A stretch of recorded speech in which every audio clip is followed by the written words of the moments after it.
Hey everyone, and welcome to my show.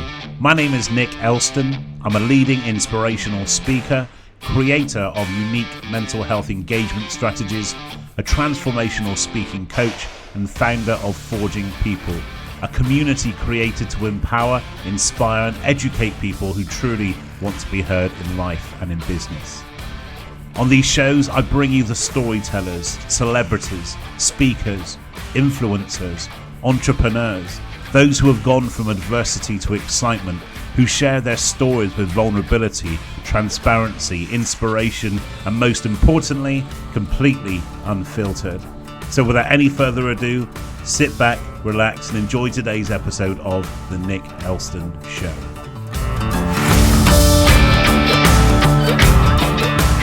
Hey everyone, a big welcome back to The Nick Elston Show. It's season 3, episode 20, and we're closing in on the final couple of episodes of the season, and of course, bringing the year to an end as well. And what a way to do it. A great guy I've got on today. Really, really happy he's on the show, Mr. Chris Argent. Thank you, Nick. And it's a pleasure to be here. How you doing, all right? I'm good. I like those kind of introductions, so keep it going. Fapping is massively overrated online. Keeps the momentum up. So our paths, we were kind of talking about this before we hit record, our paths kind of crossed through my kind of falling into the accounting space from speaking at Accountex in 2017. And that's kind of where our paths kind of crossed from there on in. I kind of saw the need for that lived experience element of mental health in the financial sector generally, but accounting initially, and then into financial services. And then that's since led me to work with kind of big financial services company across the country, featured on your one of your events and your shows, which is fantastic. So it's just really great to have you here. So for everybody else who don't know you, tell us who you are and what you do and what you're about.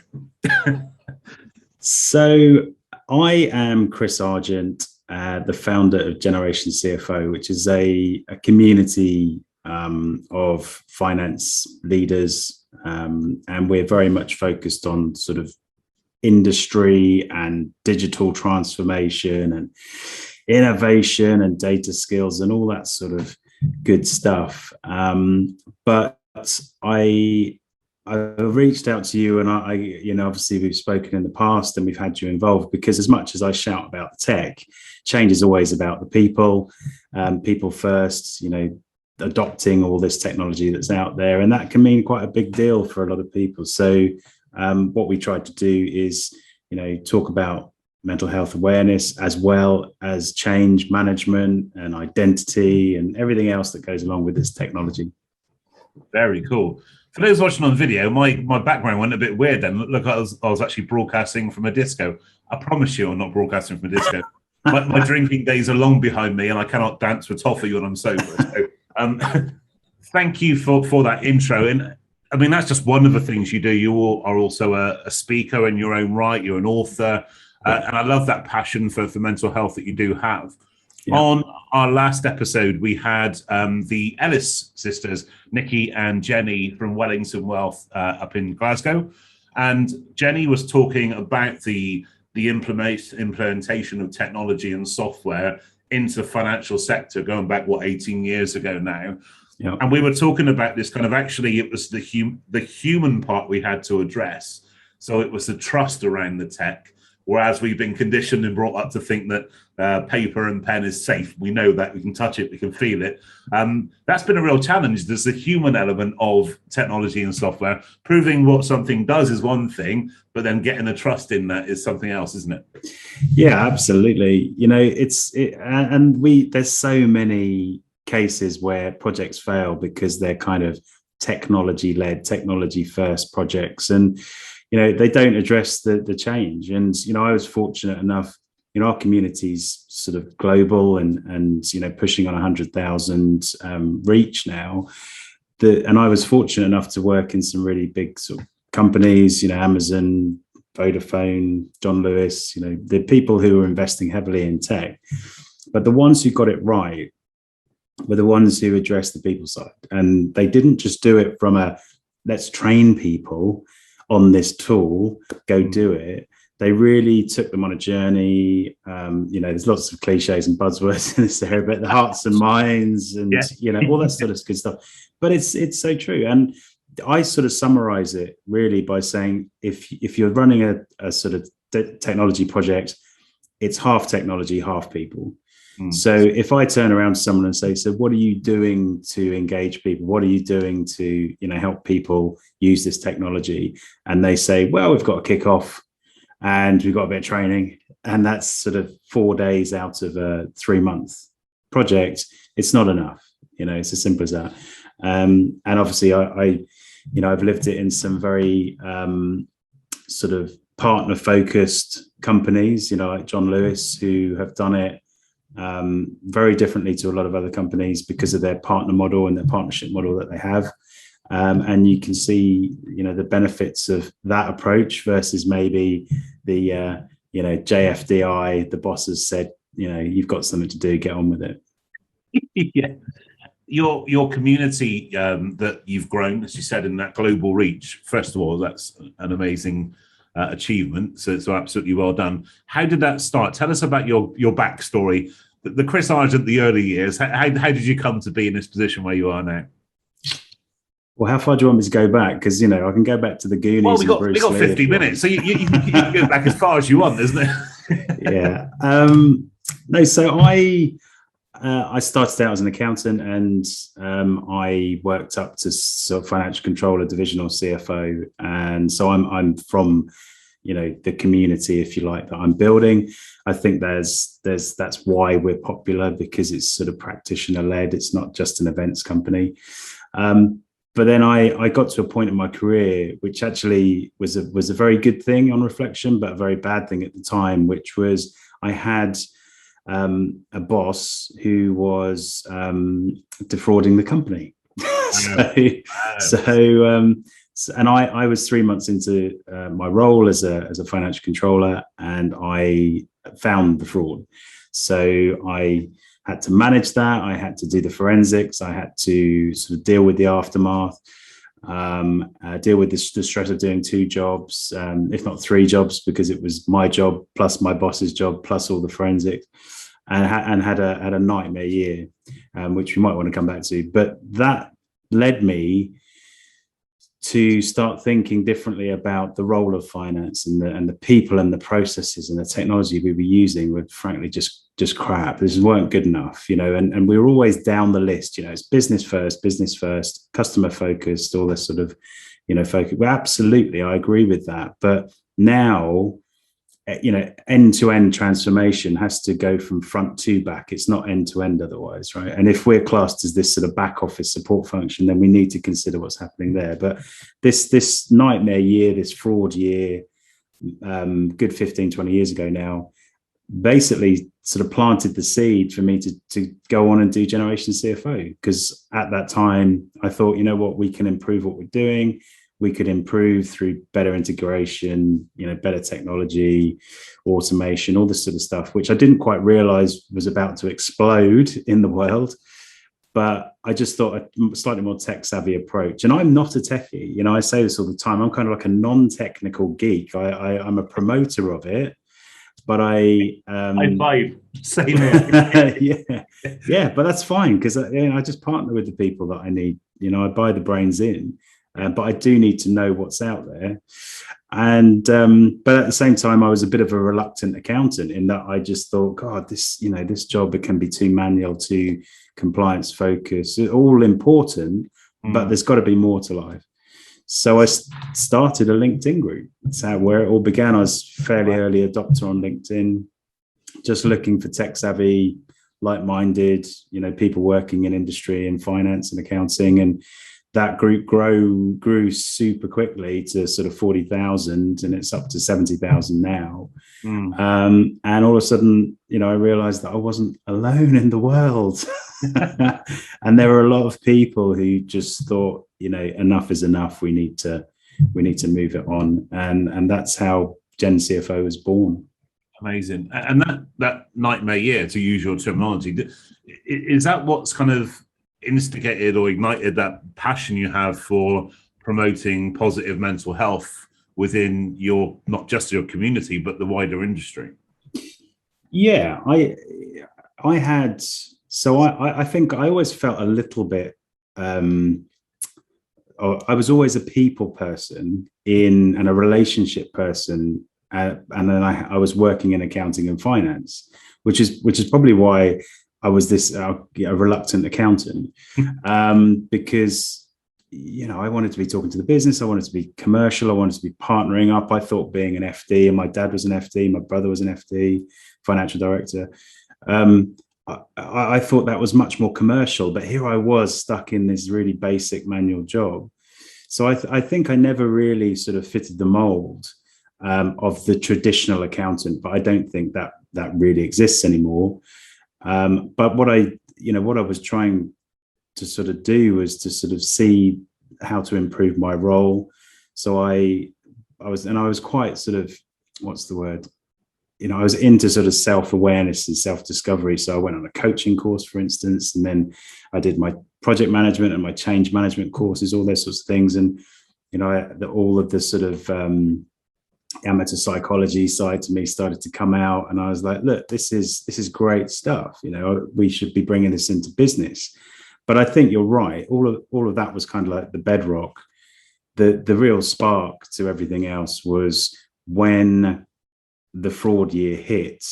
I struggled massively. I wasn't in a position, and I didn't feel like I was in a position to really deal with it very well. I didn't feel supported. I didn't have a boss because they'd exited the business. So I think I learned from that. And then after it happened, I kind of put it in a bag.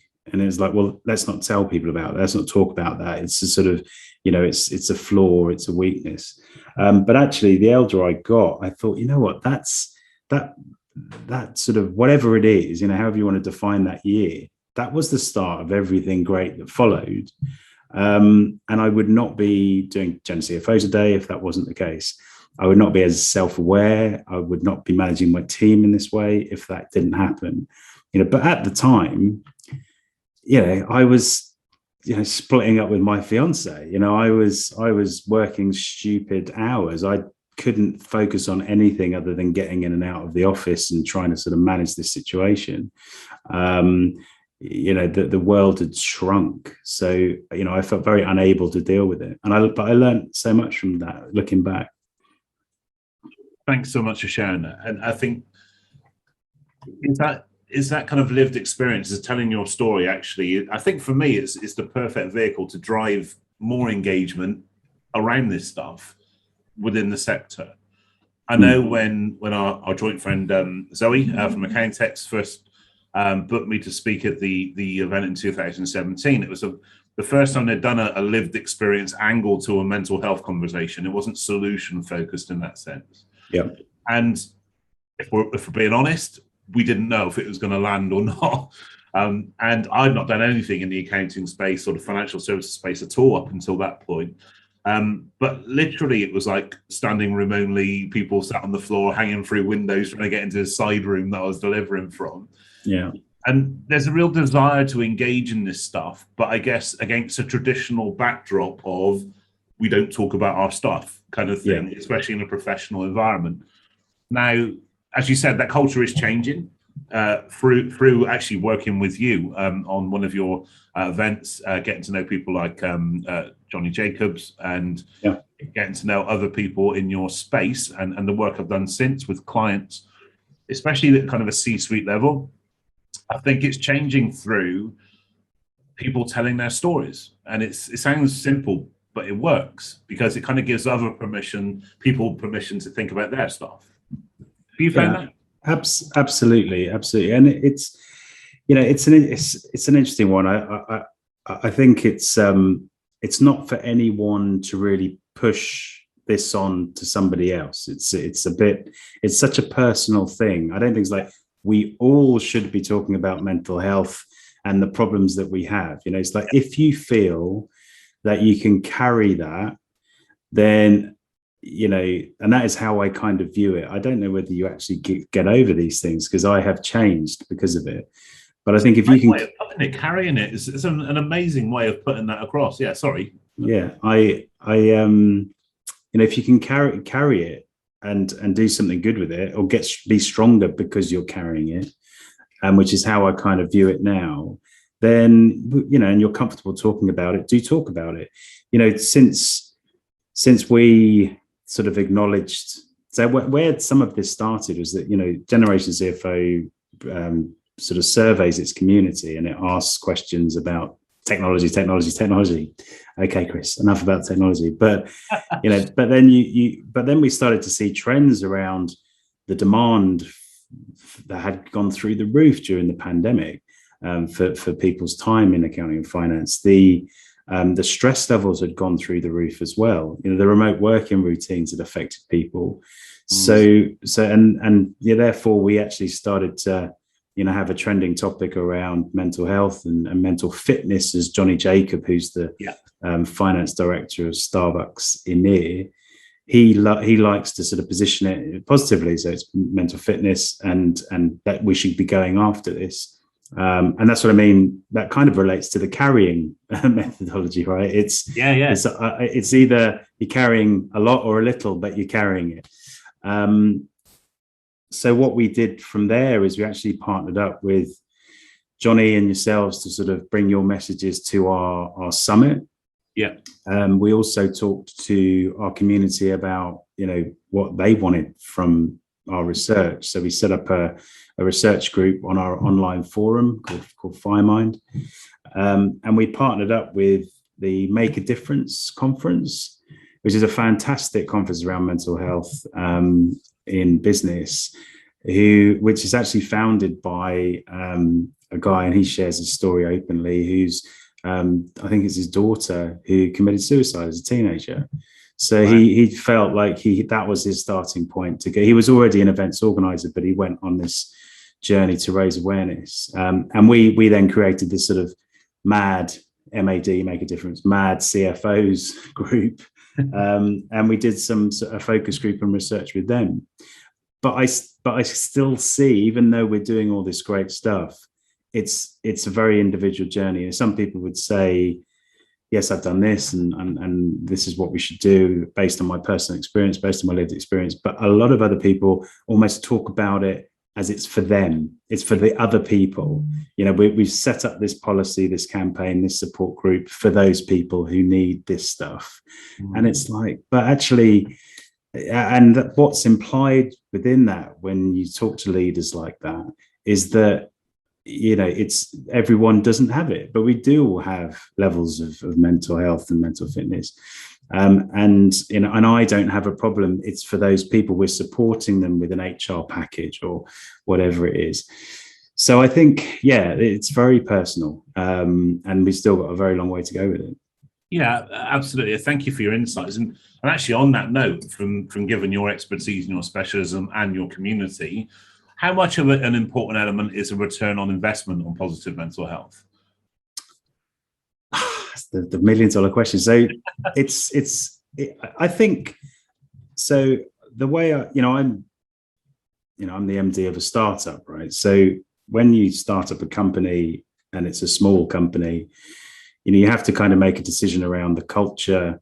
And is it going to be sort of purpose-led, which is obviously a bit of a buzzword at the moment, or are you all about the money and you're looking to exit in 5 years, And I think it's a similar sort of way of thinking around mental health. It's, ROI, is it a cost? And therefore you're looking for this benefit, and, you want to try and understand this business case before you do anything, which is very hard to quantify. And funnily enough, the intangible nature of that for mental health is very similar in digital world, because the value of data is difficult to say at the very start. The value of transformation is very hard to say at the start, and the same mental health campaign, it's very hard to say at the very start. So I think you can take that approach, and if you take that approach, then obviously trying to quantify it is important. But I think you can also look at it from a purpose-led point of view and say, look, this is about us being a good employer. This is about us just recognizing we're all human and we carry this. So how are we going to help people carry it? And they're two very different things. But I work in finance. I talk to CFOs all the time.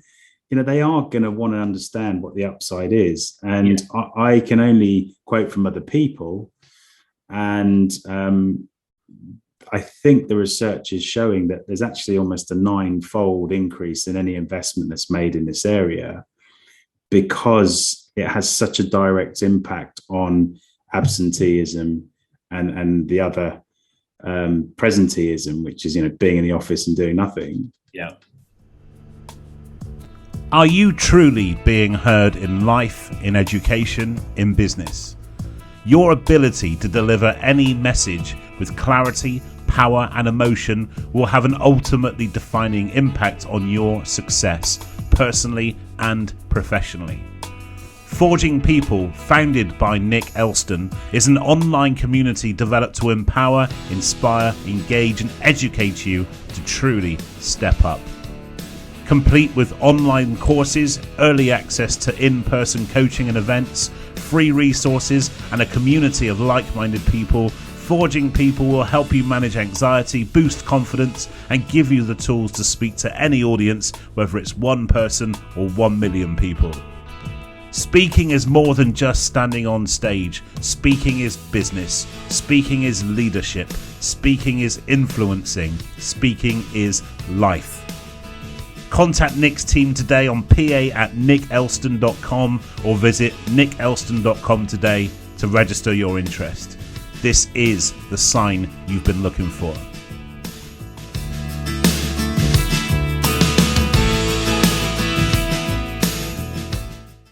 Yeah, absolutely. Yeah, thank you for that. So I think kind of quite naively, I guess, especially when I first kind of was coming away from my challenging period, that I would be very anti ROI kind of question on this stuff, because I was fueled by that kind of passion and experience. But actually, as I've matured, not just in terms of speaking and what I do, but also in terms of my own personal experience, that I think it's quite an important thing to kind of counter, that everyone's got their own series of checks and measures on what makes a good decision. So thank you for your insight on that. It's really cool. As a professional speaker yourself, somebody that gets paid to deliver talks at conferences and events and stuff, what was your first event? What was the first event where you stood up in front of people and delivered a talk? How did it feel? How did it look? Oh, that's a good one. Apart from the school Christmas panto, you mean? That's, it's all a bit different back then. As a given, yeah. That was a good training ground for me. I think I had to dress up as one of the ugly sisters for Roald Dahl's. What would it be? Cinderella. I think, I had to present a lot in work, and I had a corporate career before I went on to do the public speaking. I think the first gig was probably a bit of a crossover of those two, when I spoke at the, what was it called? The Future of Finance CFO Summit. Okay. Where I actually presented. Yeah, I went big fairly quickly. It was at a conference, probably had about 90, 100 people in the room. And I was kind of presenting some of the work that I'd done at Vodafone and the Vodafone team had done on the analytics side of life. Mm-hmm. Really cool. Very nerve-wracking, I'd say. I think what I noticed, actually, the difference between doing it internally and externally was not quite the heckling, but you certainly got a lot of opinion afterwards. Whereas maybe, internally people are a bit more sort of work savvy and politically savvy, whereas externally, it's when you go to a Q&A, it's like, wow. I think especially if you're trying to change the way that people do things, even an industry does things, that you kind of changes up there. It's always the biggest anxiety trigger. So it's going to really rattle some cages when you say there is a different way to do things, Well, yeah. And I find myself provoking people a bit, because I've seen how some of this stuff can land, and they don't know what they don't know. So when they, I think, I'm not challenging for the sake of challenge. I am just sort of trying to provoke thought a lot of the time. But on every session that I do, when every speech that I do, which is around, the change and the gap and the transformation that's actually happening in the profession. And I work with the accounting institutions. I've spoken in Orlando in huge venues now for the AICPA, the American accountants, CPAs. I've worked with the ACCA and in the UK, big events now. But whenever I talk, I'm trying to provoke it, because people are so locked in, especially in accounting and finance. People are so locked in this traditional role. We have a bit of an identity crisis, I'd say. In people are even asking. Yesterday, I was doing a presentation, and people are asking, should we not call ourselves accountants anymore, because it's got such a fixed meaning to a lot of people. I've got an 8-year-old boy, and I was watching SpongeBob SquarePants yesterday, and all of a sudden, SpongeBob and his friend is playing the certified public accountant board game, and he gets bored within 2 seconds and has to go and, eat a Krabby Patty or whatever it is. So, I'm like, look, this is just it. People are learning about accountancy and how stuffy it is and how sort of reg focused it is and compliance focused it is. I'm not saying that job isn't important anymore. It's just that there's so much more we can do with our skill set, and we need to embrace that. You're also looking after other people's well-being, in the sense of money can provoke a lot of anxiety. Finances can provoke a lot of anxiety, especially if you're not used to dealing with money day to day in that sense, or you have a depth of knowledge. So you, as financial advisors or accountants, that actually you carry a lot of weight. They probably got the same level of trust and rapport with you than they have with their counselors or therapists or GPs. It's quite a responsibility, isn't it? And I think certainly from the accounting side of things, that there's been a good case to say, like, who looks after the people that looks after people. There's been a lot of people struggling in the profession because of that burden of responsibility they have with people around them. Yeah, absolutely. It's a when we're all carrying each other, right? So you continue that. I only thought of that today, so I'm going to keep going with it. Let's go with it. Yeah. if I'm carrying my team of 6, and then someone else is carrying that team of 6, and it keeps on sort of going, it's exponential, right? You're all of a sudden carrying a lot of people. You've got to look out for each other, and people have very different views on this, and how they manage their stress. And if I was talking to someone, I went out for dinner with a few friends a couple of weeks ago, and, lucky for one of my friends, he's retired, he's a millionaire, he's already sort of, kicking back at late 40.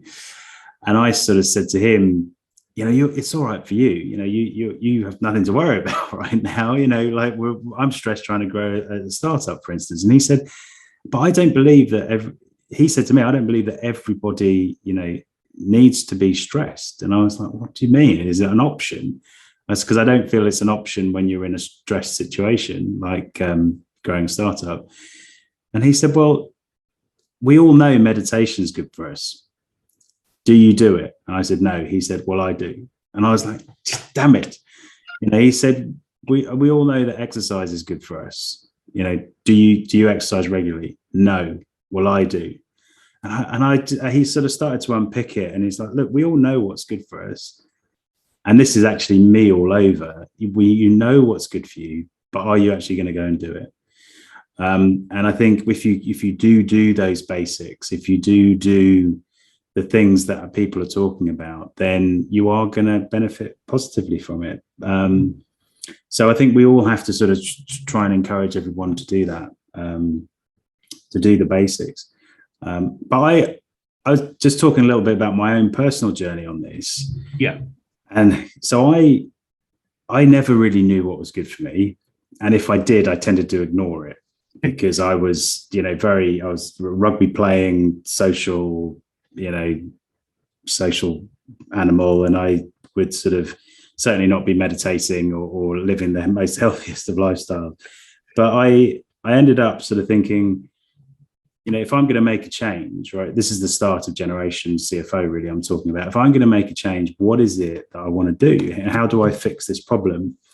And I was always conscious of a sort of equation in my head that as Biggie Smalls would say, more money, more problems. But nice reference. I was always, that's my genre. Yeah. But if I think of there was this equation: if I keep on going in my corporate career, earning more money, great, but spending more money to almost like compensate for all this stress and lifestyle that I'm bringing on, there's got to be a point at sort of a lower level that I'm happier, rather than just chasing that corporate ladder, which I was doing. And I don't necessarily like it when people come in with cheesy models and talk about Eastern philosophy or whatever, but I'm going to do that. Okay. Because I go back to the Goonies and Bruce Lee a very long time ago. I've always been an Asiaphile, and I've always been into Eastern sort of philosophy, and I've traveled there extensively. But I don't know whether you've heard of the Ikigai, which is a way of a sort of assessing the meaning of life, your reason for being. Well, this episode has thrown up more than I thought it would. You thought you were talking to a spreadsheet junkie. So, and when I first heard about this, I was a bit cynical, and I was like, I don't want to look at this. But actually, look it up. It's Ikigay, and the idea is you look at what you're good at, what you can get paid for, what the world needs, and then what you love. And if you actually go through that cycle, 4 or 5 times over a few weeks, you kind of develop your own brand, your own sort of understanding of your reason for being. And Generation CFO is absolutely a result of that. And it's put me in a really positive place. What am I good at? I'm good at building a community. I'm good at promoting people. I'm good at, socializing. What does the world need? They need more information about, the technology that I used to, work in. And also those sort of technologies need to meet businesses. So there's a good partnership there. Can I get paid for that? Yes, because if I'm, running a media company or events or a membership, I can get paid for that.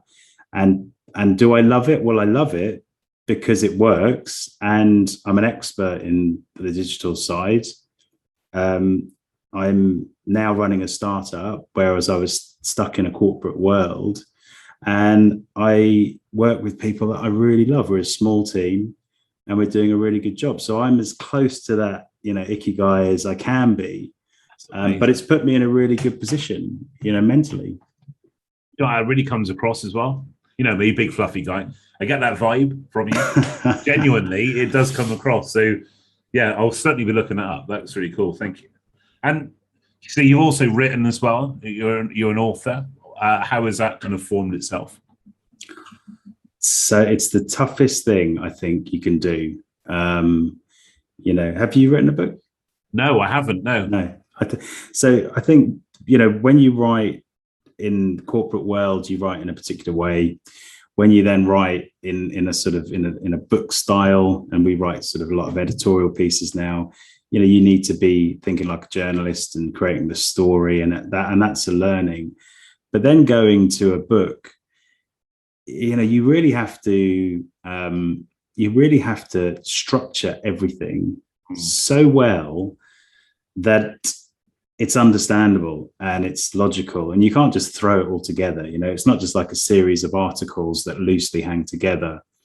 And it's been the biggest challenge, but I'm so happy with the stuff that we've done though, because it just brings the clarity. It's a bit like the Ikigai model, I suppose. It's, it brings the clarity to what I'm doing. So when I talk to people, I'm now sort of working in a media and events company. I used to be a financial controller, right?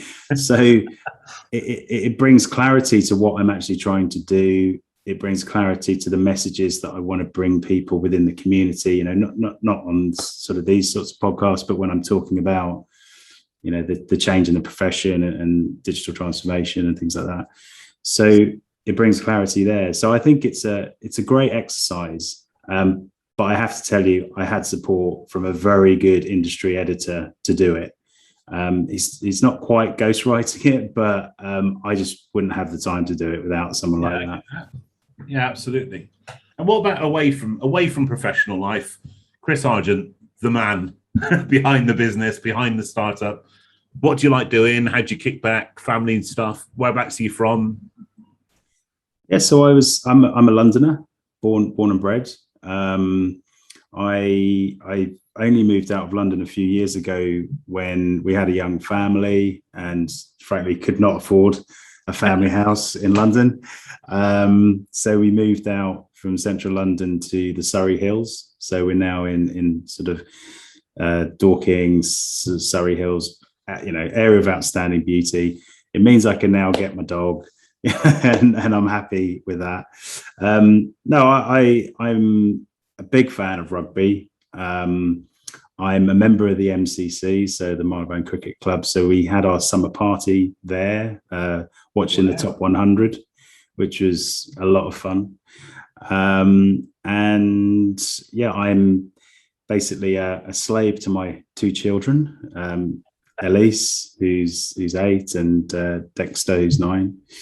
And I love being a dad. I actually, again, the Ikigai sort of approach, wanted my office to be 10-minute walk from the house. I wanted to make sure that I was around for the kids, because otherwise I would start hating my job. So yeah, it all factored into that equation. So being around for the kids is great. And husband to Joe, Joanna. So just to be clear, so she's been on a similar change actually, and we've really supported ourselves. She used to be a marketing director in American Express, and there's now a child psychologist supporting autistic children. Wow, that's a turnaround. Yeah. So you should get her on for series 2. I would love to. I get my mind. I was just thinking that myself. I love that journey, that transformation, and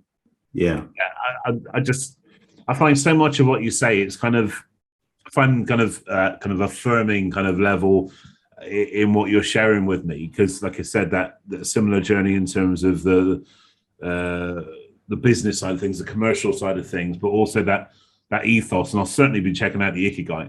That sounds, because I do think I need a little bit. You know me, you always get honesty from me. I do feel that I need some fine tuning when it comes to aligning that kind of.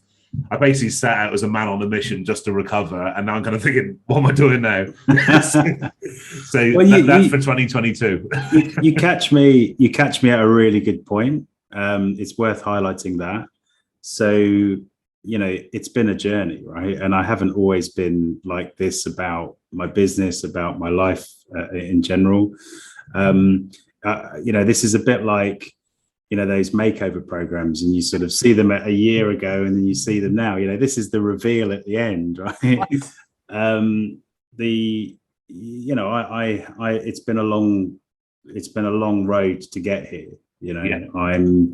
I've had a corporate career that I was generally unhappy with, even though I learned a lot.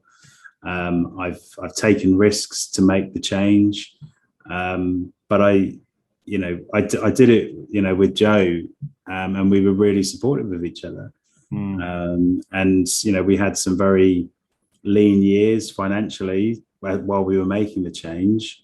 But now all that's changed. In fact, doing better than before. So, amazing. Yeah, I think you catch me on a good day. Good. I'm glad about that. No, well done.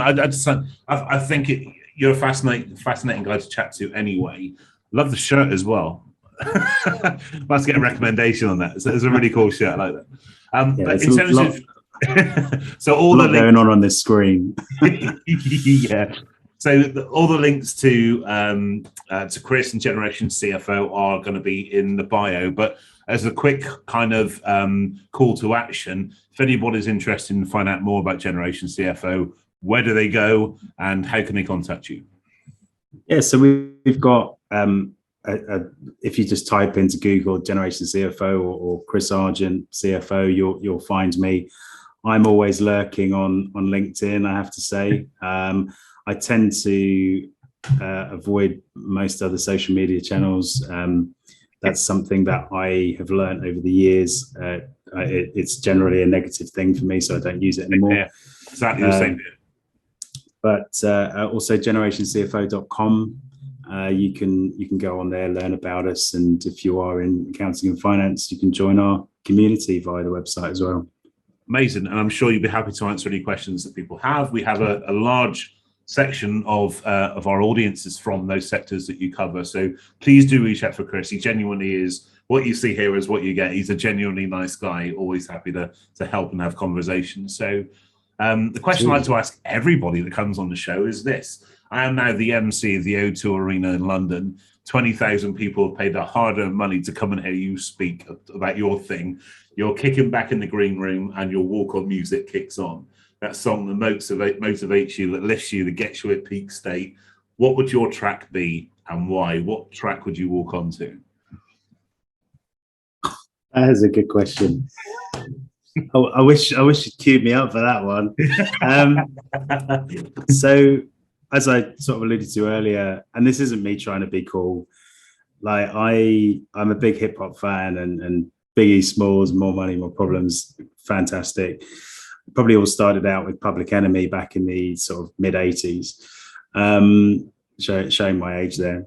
It's a bit of, it sounds like this is coming from a sort of accounting and finance point of view, but it really isn't. But the Wu-Tang Clan's Cream, cash rules everything around me. Amazing. Get the money, dollar bill, y'all. You know, that's absolutely see you walking out to that. That'd be amazing. that's a hype tune. Great choice. So that track, along with every other choice from season 3, will be available on a playlist at the end of the season, which is very, very shortly. So stay tuned for that. But for now, Chris Argent, big round of applause. Thank you. Cheers, Nick. It's a pleasure. Great guest, top man. And okay, so everybody else, please stay tuned, hit like and subscribe and stuff. We have 2 more episodes left of season 3, which are coming later this week. So I will see you soon. Take care, guys. Cheers. Bye-bye. Bye. And that's a wrap. A big thank you for tuning into today's episode. Please do leave us a like and hit subscribe for the fantastic upcoming episodes that I will be bringing to you, featuring more amazing guests. But for now, be well, be happy, be safe, and remember, as I always say, it's what you do next that counts. Until next time on the Nick Elston Show, take care. I'll see you soon. Cheers, guys. Bye-bye.